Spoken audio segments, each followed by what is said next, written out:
ہمارے پاس اسلام کے علاوہ کوئی آپشن ہے ہی نہیں، یا تو ہم ملحد بنے، اللہ بچائے ہمیں، اللہ کا انکار کر دے، ایتھیسٹ بنے۔ خدا کا انکار عقل کے خلاف ہے، سمجھتے ہیں عقل کبھی بھی اس کو تسلیل نہیں کرتی۔ اور جب ہم اللہ کو مانتے ہیں تو پھر ہمارے پاس دو آپشن ہیں، اس اللہ کو مانے جو اپنے بندوں سے ہم کلام ہوتا ہے، یا اس اللہ کو مانے جس کا بندوں سے سرے سے کوئی لنک ہے ہی نہیں۔ میری طرف توجہ ہے یا نہیں ہے آپ لوگوں کی؟ ہے بھائی میری طرف؟ میں نے پہلے بتایا تھا کہ میں کس سلسلے میں حاضر ہوں۔ تو ہم یا تو اس اللہ کو مانے جس کا بندوں سے رابطہ ہے، یا اس اللہ کو مانے جو پیدا کر کے بھول بھلیا ہو گیا، پتہ نہیں کدھر گیا، مارکیٹ سے شاپ ہو گیا، تو ظاہر ہے وہ اللہ ہو نہیں سکتا۔ تو وہ اللہ جس کا بندوں سے رابطہ ہے، تو اس کے سفیر بننے کا بہت سو نے دعویٰ کیا، بہت سو نے یہ کہا کہ ہم اس اللہ کا پیغام لے کر آئے ہیں، خدا کا پیغام لے کر آئے ہیں۔ تو دنیا میں بہت سی شخصیات کو جب ہم نے کمپیئر کیا تو ہمارے پاس محمد صلی اللہ علیہ وسلم کے علاوہ کوئی آپشن بچا ہی نہیں۔ ہمارے پاس محمد صلی اللہ علیہ وسلم کے علاوہ کوئی آپشن بچائی۔ اسی وجہ سے کہتے ہیں کہ اسلام دین کامل ہے، وہ ہمیں بتاتا ہے کیا کرنا نہیں کرنا، اور ایسی بہترین گائیڈنس ہے کہ اس جیسی ہدایت دنیا میں کسی کے پاس نہیں ہے۔ دیکھو دو چیزوں میں ہمیں گائیڈنس کی ضرورت ہے، دو چیزوں میں ہمیں گائیڈنس کی ضرورت ہے۔ اگر ہم دنیا میں اکیلے رہتے نا، اکیلے کوئی کسی سے ریلیشن ہی نہ ہوتا، تو پھر ہمیں ایک دوسرے کے حقوق جاننے کی چندہ ضرورت نہیں تھی۔ یہ چندہ کا لفظ بھی میرے استاد سے مجھے یاد ہوا۔ دور حدیث کے گھنٹے میں 2-3 دفعہ لیٹ ہوا، تو تیسری دفعہ جب میں لیٹ ہوا تو ہمارے استاذ نے کہا کہ اب آپ کو آنے کی چندہ ضرورت نہیں۔ وہاں سے مجھے چندہ کا لفظ یاد رہ گیا، اب آپ کو آنے کی چندہ ضرورت نہیں۔ تو بھائی ہمارے پاس جو آپشن بچا ہے وہ محمد صلی اللہ علیہ وسلم کا آپشن ہے۔ تو میں یہ عرض کر رہا تھا کہ اگر ہم اکیلے ہی ہوتے، نہ کوئی خدا ہوتا، نہ آپس میں دوسرے انسان ہوتے، تو ہمیں ایک دوسرے کے حقوق جاننے کی چندہ ضرورت نہیں۔ فلاں کے کیا حقوق، فلاں کے کیا حقوق، یہ اس تکلف کی ہمیں ضرورت تھی؟ اکیلے جنگل میں ہوتے، لکڑیاں کاٹ کے گھر بنا کے رہتے، لائف کو انجوائے کرتے اور مر گئے۔ لیکن آپ کو پتا ہے کہ بھائی دنیا میں جب ہم رہتے ہیں اکیلے نہیں ہیں، ہمارے ارد گرد بہت سارے لوگ ہیں جو رہتے ہیں اکیلے نہیں ہیں، ہمارے ارد گرد بہت سارے لوگ ہیں جن کے ساتھ مل کے ہم رہتے ہیں۔ پھر جس نے ہمیں بنایا وہ بھی کہہ رہا ہے کہ میں تم سے باخبر ہوں، میں تمہارا اور اپنا ریلیشن باقی رکھنا چاہتا ہوں۔ تو ہمیں دو قسم کے ریلیشن کو قائم کرنے کی ضرورت ہے۔ ایک ہمارا ریلیشن گاڈ کے ساتھ، خالق کے ساتھ، خدا کے ساتھ، اللہ کے ساتھ، اور ایک ہمارا ریلیشن مخلوق کے ساتھ۔ مخلوق میں انسان بھی آ گئے، جانور بھی آ گئے، خود ہماری اپنی ذات بھی آ گئی کہ ہمیں اپنی ذات کے لیے کیا کرنا ہے۔ دنیا میں کوئی مذہب، کوئی قانون ان دونوں اہم ترین ریلیشن کے بارے میں ہمیں گائیڈ سرے سے کرتا ہی نہیں ہے۔ سمجھ میں نہیں آ رہی؟ میرا خیال ہے تو جب چاول کھا لیا آپ لوگوں نے کہاں سمجھ آئے گی؟ کھانا کھاتا ہے تو میں تو اسی وجہ سے نہیں کھایا، مجھے پتا ہے کھانا کھانے کے بعد انسان کی کھوپڑی کام نہیں کرتی ہے۔ تو یہ دو انتہائی اہم ریلیشن ہے، اس کے بارے میں نہ سیکولر قوتوں کے پاس کوئی گائیڈنس ہے، نہ ہندوؤں کے پاس، نہ عیسائیوں کے پاس، نہ یہودیوں کے پاس کوئی یعنی مضبوط گائیڈنس۔ ان کا دعویٰ ہے کہ ہے، ہو سکتا ہے بھائی وہ اپنے دعوے میں سچے ہوں، لیکن ہم تو جو ہمیں سمجھ میں آ رہا ہے وہ بات کریں گے نا۔ یہودیوں کے پاس دوسروں کی نسبت ہے، عیسائیوں کے پاس دوسروں کی نسبت ہے، دوسروں سے اگر کمپیئر کرتے تو کچھ ملتی ہے ہمیں وہاں، لیکن یہ تو آسمانی مذاہب ہے نا، یہ تو موسیٰ، عیسیٰ، ابراہیم علیہ السلام کو ماننے والے لوگ ہیں۔ تو بھائی انسان کو دو قسم کے ریلیشن مضبوط کرنے ہیں، ایک مخلوق کا خالق کے ساتھ ریلیشن، گاڈ کے ساتھ ریلیشن۔ بتاؤ دنیا میں کسی قوم کے پاس خدا کے ساتھ ریلیشن کو قائم کیسے کیا جائے، اس کا کوئی پیکج ہے؟ بولو بھائی، اب تو کھا لیا، اب تو سب بول لو نا، کوئی پیکج ہے ہی نہیں۔ آپ پوچھو بھائی ہمارا خدا سے کیا ریلیشن ہونا چاہیے، نبی سے پوچھو گے محمد صلی اللہ علیہ وسلم سے پوری ڈیٹیل ہے۔ فرمایا ریلیشن اللہ سے قائم کرنا ہے، اس کے حقوق ہیں، صبح فجر کی نماز پڑھنی ہے، پھر ظہر کی نماز پڑھنی ہے، پھر عصر کی نماز پڑھنی ہے، پھر مغرب کی نماز پڑھنی ہے، پھر عشاء کی نماز پڑھنی ہے۔ نماز سے پہلے وضو کرنا ہے، وضو کا طریقہ کیا ہے؟ پہلے ہاتھ دھونا ہے، پھر کلی کرنی ہے، پھر ناک میں پانی ڈالنا ہے، پھر چہرہ دھونا ہے، پھر بازو دھونے ہیں، پھر سر کا مسح کرنا ہے، پھر پاؤں دھونے ہیں، پھر آ کے ایسے کھڑے ہونا ہے، فجر سے پہلے 2 رکعت سنت پڑھنی ہے، پھر ایسے جماعت کی نماز ہوگی، ایسے انفرادی نماز ہوگی، نماز میں تکبیر اولیٰ کہنا ہے، اللہ اکبر کہہ کے ہاتھ باندھنا ہے، پھر اس کے بعد سورہ فاتحہ ہے، پھر سورت ہے، پھر رکوع ہے، پھر سجدہ ہے، رکوع میں سبحان ربی العظیم ہے، سجدے میں سبحان ربی الاعلیٰ ہے۔ تو پوری نماز کا پیکج، سفر میں ایسے نماز ہے، حضر میں ایسے نماز ہے۔ یہ رب کا ریلیشن بندوں کے ساتھ کیا کیا جا رہا ہے؟ مضبوط، اور اس کے حقوق بتائے جا رہے ہیں۔ دیگر مذاہب میں اللہ یا خدا کا کانسیپٹ تو ہے، خدا کو خوش کیسے کرنا ہے، خدا سے ریلیشن کیسے بنانا ہے، کسی کو کچھ بھی پتا نہیں ہے۔ اچھا بھائی، اور کیا کرنا ہے؟ زکوٰۃ دینی ہے، سال میں ایک دفعہ مالدار لوگ اللہ کو خوش کرنے کے لیے اپنے مال میں سے 2.5% کس کو دیں گے بھائی؟ ہر گورنمنٹ ٹیکس لیتی ہے کہ نہیں لیتی؟ آپ گورنمنٹ میں بیٹھے ہو، پیڑے کھا رہے ہو، ٹیکس نہیں دے رہے، گورنمنٹ اچھا سمجھے گی آپ کو؟ ہے بھائی؟ بولے گی بھائی کس قسم کا آدمی آ گیا۔ اللہ میاں بھی کہتے ہیں بھائی میرے بھی تم جہاں سے اتنی نعمتوں سے فائدہ اٹھا رہے ہو، مالدار آدمی کو حکم دیا، غریبوں سے اللہ ٹیکس نہیں لیتے بلکہ مالداروں سے لے کے کس کو دینے ہیں؟ غریبوں کو۔ اللہ نے ٹیکس بہت تھوڑا رکھا ہوا ہے، کا بڑھنے والا مال، 4 قسم کے مال، مال تجارت، سونا، چاندی، کرنسی، یہ 4 چیزیں ایسی ہیں جن پہ تمہیں سال کے بعد ایک دفعہ کتنے فیصد دینا ہے؟ 2.5%۔ اے اللہ کہاں عرش پہ پہنچائے تیرے پاس نہیں، محل پڑوس میں کوئی غریب ملے چپکے سے اس کے ہاتھ میں تھما دو۔ یہ پیکج کس کے پاس ہے بھائی؟ اسلام کے علاوہ کسی کے پاس اتنا خوبصورت پیکج ہے؟ بولو نا، اتنا خوبصورت پیکج جو زکوٰۃ کا نظام، صدقہ فطر کا نظام، قربانی کا نظام، بکروں کا نظام نہیں ہے اسلام میں، جو صدقے کے بکرے ہیں اس کا کوئی تصور نہیں ہے اسلام میں۔ کئی بار اس پہ میں بیان کر چکا ہوں، خوب سمجھ لو۔ صدقہ بکرے سے نہیں ہوتا، پیسوں سے ہوتا ہے، راشن سے ہوتا ہے۔ بکروں کو بھیڑ میں چڑھایا کرو۔ بقرعید میں بکرا ذبح کرنا، یہ بکرا ذبح کرنا صرف بقرعید اور عقیقے کی سنت ہے، اور حج میں، اس کے علاوہ بکرا کاٹنا کوئی سنت عمل نہیں ہے۔ پھر حج بتایا کہ زندگی میں ایک دفعہ اللہ کے گھر کی زیارت کرنی ہے۔ جس کو بھی محبت ہوتی ہے محبوب کے گھر کی زیارت چاہتا ہے کہ نہیں چاہتا؟ ہندو کا جب خدا یاد آئے گا کدھر کی زیارت کرو خدا کو خوش کرنے کے لیے، اس کا گھر کہاں ہے؟ ہندو کے پاس ایسی کوئی گائیڈنس نہیں ہے، سکھوں کے پاس ایسی کوئی گائیڈنس نہیں ہے، کسی کے پاس نہیں ہے۔ ہمیں جب دل چاہتا ہے بھائی ہم جب اپنے رب کے گھر کی زیارت کریں تو اللہ نے قرآن میں فرمایا جعل اللہ الکعبۃ البیت الحرام قیاما للناس، ہم نے کعبہ کو لوگوں کے قیام، نماز اور سجدے کی جگہ بنایا۔ اے اللہ ایسا تو نہیں کوئی مبالغہ آ رہی ہو اس میں؟ اللہ کہیں گے جاؤ جا کے دیکھ لو، حج کے دنوں میں، رمضان کے دنوں میں پتہ چل جائے گا کہ 1400 سال پہلے جو میں نے آیتیں نازل کی تھی کہ قیام کی جگہ بنایا، لاکھوں لوگ بیت اللہ کے گرد گول دائرے میں قیام کرتے ہوئے تمہیں نظر آئیں گے۔ انسان کی فطرت ہے محبوب کے گھر کے در و دیوار کا چکر لگانا۔ جن کو عشق ہو جاتا ہے سارا دن گلیوں میں گھومتے کہ نہیں گھومتے؟ یہاں تو گلیاں ہی گھر ہی نہیں ملے ہوئے آپس میں، کوئی جھانکتا کا سیٹ اپ ہی ختم کر دیا آپ لوگوں نے، چھتوں پہ چڑھ کے جھانکتا۔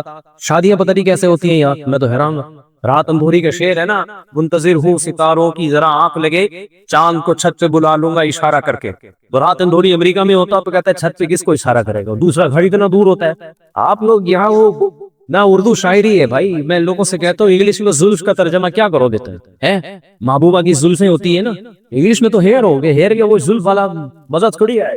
شاعری اردو میں ہی ہے، اپنے بچوں کو اردو بھی سکھاؤ، انگلش تو سیکھ ہی رہے ہو، اردو سے رشتہ مت توڑو، سمجھتے ہو؟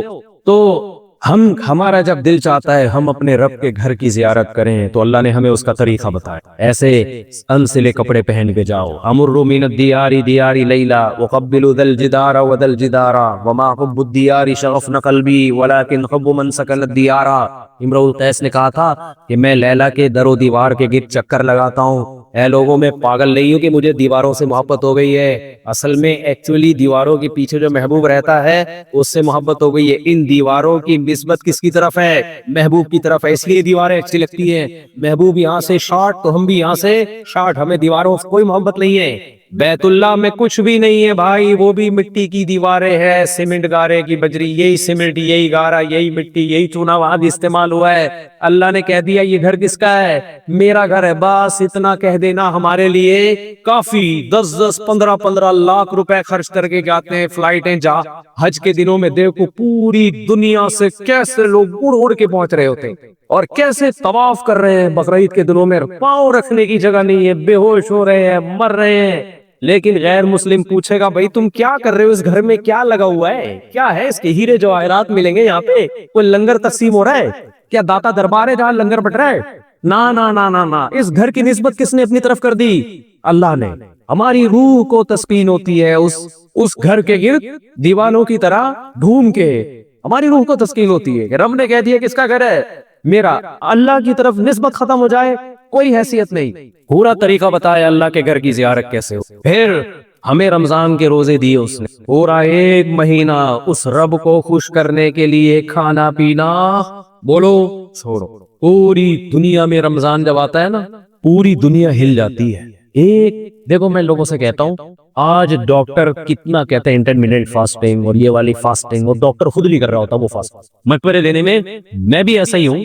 میں اپنا اعتکاف کا واقعہ سناتا ہوں نا، پچھلے سال کا، لڑکے بیٹھے ہوئے تھے اعتکاف میں، ہم بھی بیٹھے ہوئے، نصیحت نامہ چل رہا ہے، تو میں ان کو صحت کی ٹپس بتا رہا ہوں۔ دیکھو چاول کھانے سے آدمی موٹا ہو جاتا ہے، لو کارب ڈائٹ کھانی چاہیے، اور 40 سال کے بعد تو بہت، میں بڑی زبردست تقریر کر رہا ہوں کہ لو کارب ڈائٹ، روٹی چاول کم کرو اپنی لائف میں، گوشت انڈے مچھلی یہ بڑھاؤ، بڑی زبردست تقریر چل رہی ہے۔ دیپ کا ڈھکن کھلا تھوڑی ہے بریانی، کسی نے کہیں دعوت، ہماری تقریر چل رہی، جب آپ کا وزن کم رہتا ہے، میٹابولزم آپ کا فاسٹ رہتا ہے وغیرہ وغیرہ، بڑی زبردست ڈاکٹروں کی اصطلاحات ہم نے جو ادھر ادھر سے رٹا لگا بھی آپ کی بھی ساری سیٹنگ، ادھر دیکھ کر ڈھکن کھلا، ادھر بریانی کی خوشبو، ہم نے کہا لے آپ بھی اب رکھیے تھوڑے آ رہے ہو۔ ایک ساتھی نے کہا ابھی تو آپ کہہ رہے تھے کہ 2 کارب ڈائٹ کھانی چاہیے اور یہ چیزیں نہیں کھانی چاہیے۔ میں نے کہا یہ جب تک ڈھکن نہیں کھلا تھا، یہ ڈھکن کھلنے سے پہلے کی باتیں، ڈھکن کھلنے کے بعد یہ باتیں مت کرو۔ ڈھکن پیڑ بڑھ جا رہے پھر شروع کر دیں گے دوبارہ۔ وجہ کیا ہے بھائی؟ جو موٹیویشن چاہیے نا پاورفل،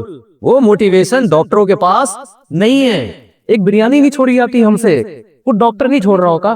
سگریٹ پہ لکھا ہے خبردار سگریٹ کینسر کرتی ہے نا، کینسر کا سبب ہے، اس پہ اگر لکھ دو نا مردانہ کمزوری کا سبب ہے، سب چھوڑ دیں۔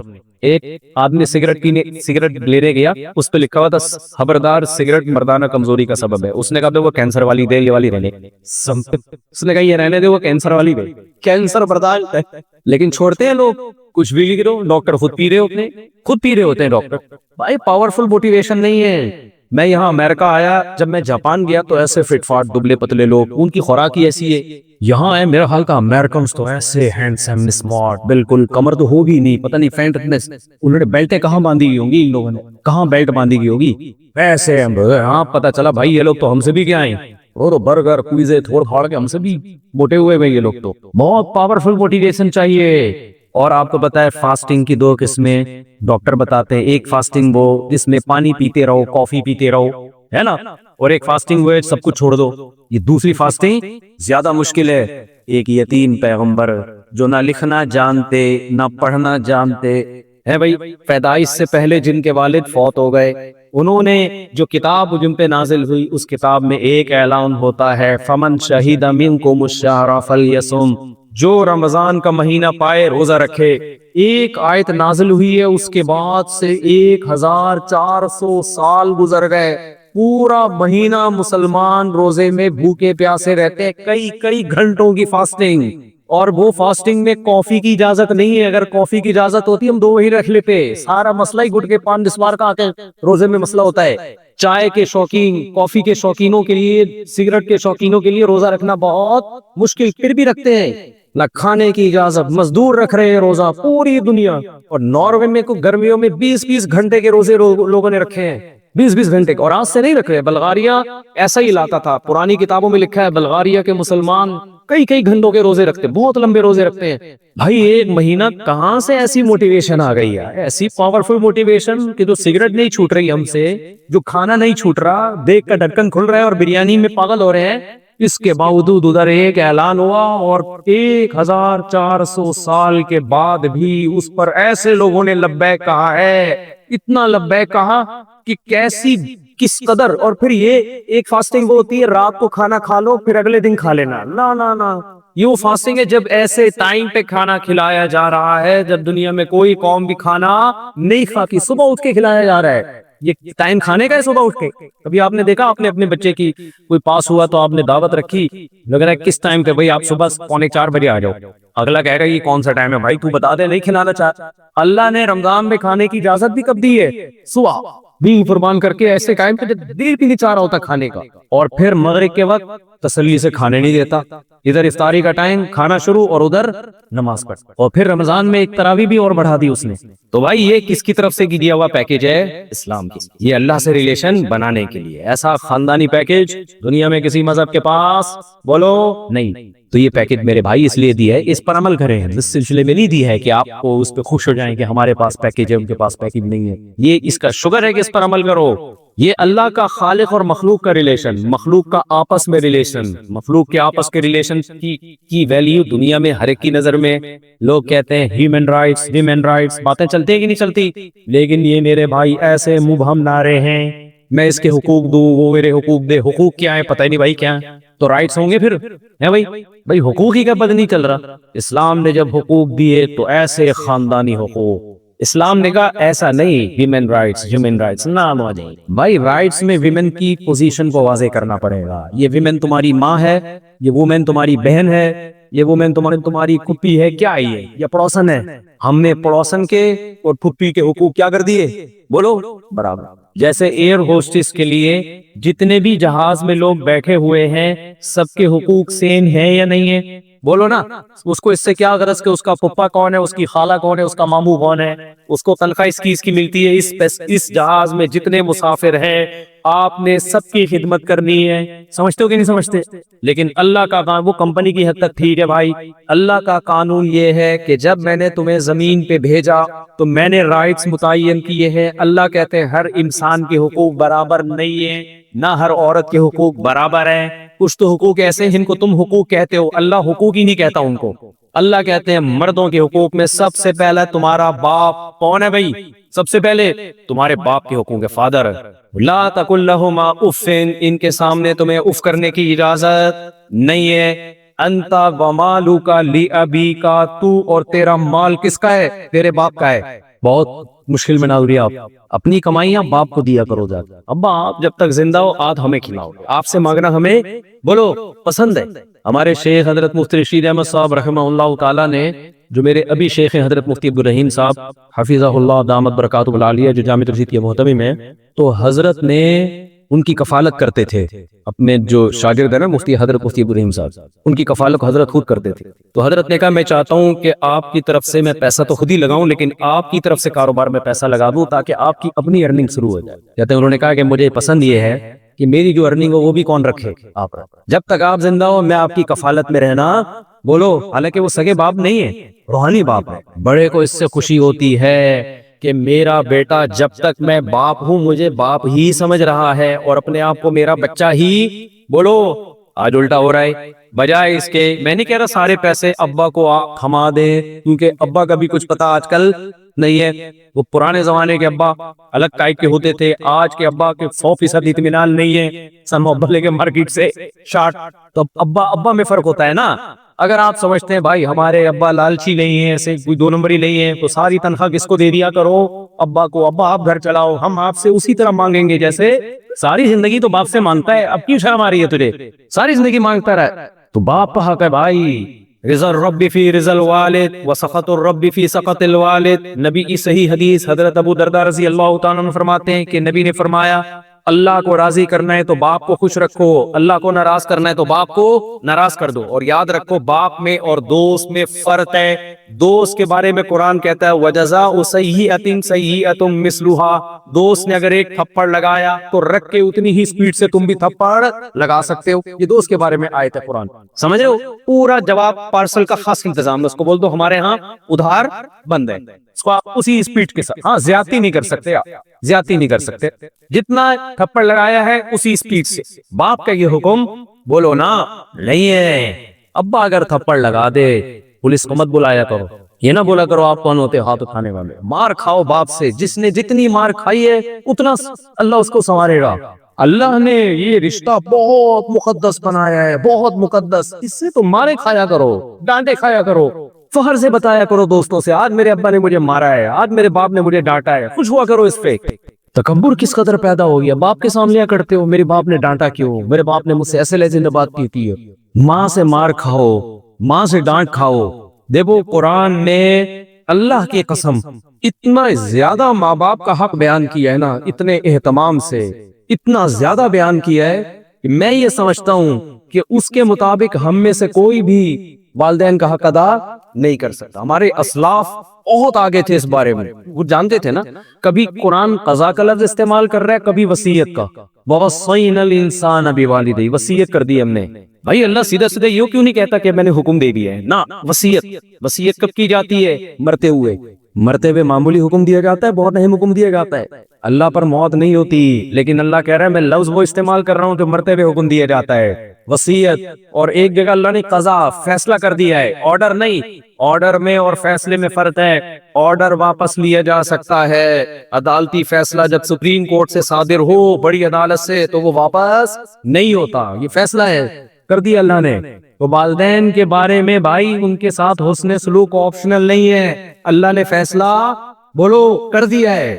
باس سے اخلاق دنیا داروں سے سیکھا کرو، کیسے باس کے سامنے ہر وقت یسر کرتے ہیں کہ نہیں کرتے؟ باپ کے سامنے کہتے ہیں یار میں برداشت نہیں کرتا، مجھے غصہ بہت آتا ہے، میں غصے میں پاگل ہو جاتا ہوں۔ باس کے سامنے کیوں نہیں ہوتا بھائی تو پاگل؟ پولیس والے کے سامنے پاگل کیوں نہیں ہوتا؟ کوئی پولیس والا تجھے پکڑے وہاں کیوں نہیں پاگل ہو جاتا تو؟ وہاں کیوں نہیں کہتا میں بلڈ پریشر کا مریض ہوں؟ وہاں کیوں نہیں کہتا میری کھوپڑی گھوم جاتی ہے؟ بہت بڑا حق اللہ نے بنایا ہے والدین کا۔ غیر مسلموں سے مت سیکھو لوگوں کے حقوق، ان کو بیچاروں کو نہیں پتا۔ غیر مسلم بیچارہ اس کو کیا پتا، اس کے پاس گائیڈنس نہیں ہے۔ نبی صلی اللہ علیہ وسلم نے ارشاد فرمایا کہ 3 شخص غار میں تھے، تو غار کا منہ بند ہو گیا نا، تو تینوں نے دعا مانگی۔ ان میں سے ایک نے کیا دعا مانگی؟ اے اللہ میں بکری کا دودھ لے کر آیا، اپنے والدین کے سرہانے کھڑا ہو گیا، میرے والدین سو چکے تھے، میں نے سمجھا کہ ان کو اٹھانا بھی مناسب نہیں ہے، اور اگر رات کو ان کی آنکھ کھل گئی رات کو تو بھوکے رہیں گے یہ، تو ساری رات ان کے سرہانے میں دودھ کا پیالہ لے کے کھڑا رہا ہوں۔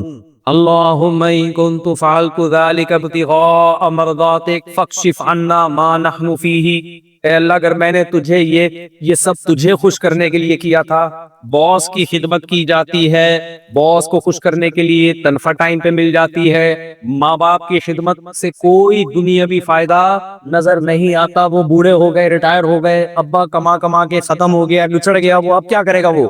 تو اللہ کہ اے اللہ میں نے تجھے خوش کرنے کے لیے اگر یہ کیا تھا تو جس مصیبت میں ہوں ہم ہیں، اللہ اس مصیبت سے ہمیں نجات دے دے۔ حدیث میں آتا ہے وہ غار کا منہ جو بند ہو گیا تھا نا، وہ پتھر لڑک گیا۔ تو بھائی ریلیشن میں اللہ نے سب سے بڑا حق کس کا بنایا ہے؟ باپ اور ماں کا۔ اس کے بعد جو ریلیشن ہے اس میں خونی رشتے، بھائی بہن کا رشتہ، میاں بیوی کا رشتہ، باپ کا بھائی چچا جسے کہا جاتا ہے، یہ اللہ نے الگ سے بیان کیے ان رشتوں کو۔ غیر مسلموں کے ہاں ان رشتوں کی ویلیو بولو ختم، سب کو انکل کہہ دیا انہوں نے، رشتوں کے نام ہی ختم ہو گئے، چچا بھی انکل، پڑوسی بھی انکل۔ وجہ کیا ہے؟ سگے چچا میں اور پڑوسی میں کوئی فرق بولو رہائی؟ آپ جو لوگ جانتے ہیں اپنے پرانے کلچر کو، چچا بھی بھتیجوں کو ڈانٹ دیا کرتا تھا، باپ کو کبھی غصہ نہیں آتا تھا، کوئی بات نہیں یار تمہاری بھی اولاد ہے یہ، دادا ڈانٹ دیا کرتا تھا، کوئی بات نہیں یار سارے۔ اب تو کوئی اور آنکھیں دکھائے، تو کون ہوتا ہے میرے بچوں پہ آنکھیں دکھانے والا ہے بھائی؟ تو کون ہوتا ہے ان کو نصیحت کرنے والا؟ تو ریلیشن کیا ہو رہے ہیں آہستہ آہستہ بولو ختم۔ اسلام نام ہے اللہ سے ریلیشن مضبوط کرو، اور مخلوق سے ریلیشن، اور مخلوق سے ریلیشن میں سب سے پہلے کیا ہے؟ رشتے، بلڈ ریلیشن۔ اللہ نے 2 رشتوں میں انسان کو پیدا کیا ہے جس کا قرآن ذکر کرتا ہے، دونوں رشتوں کی ویلیو اللہ نے دی ہے۔ فرمایا خلق من الماء بشرا فجعلہ نسبا وصہرا، فرمایا ہم نے تمہیں پانی سے بنایا، اور ددیال ننیال والا اور سسرال والا 2 خاندان اللہ نے تمہارے ساتھ بولو جوڑ دیے، 2 خاندان جوڑ دیے اللہ نے۔ تو ددیال ننیال والا بھی اور سسرال والا بھی۔ آج جب لڑکی کی شادی ہوتی ہے تو ساس سسر کی 2 ٹکے کی ویلیو، اور کچھ اسکالر نے بھی اوپر ڈنگ باتیں شروع کر دی ہیں کہ اسلام میں ساس کا کوئی رشتہ ہی نہیں ہے۔ ساس کا اگر کوئی رشتہ نہ ہوتا تو داماد کے لیے ہمیشہ کے لیے ساس سے نکاح کرنا حرام نہ ہوتا،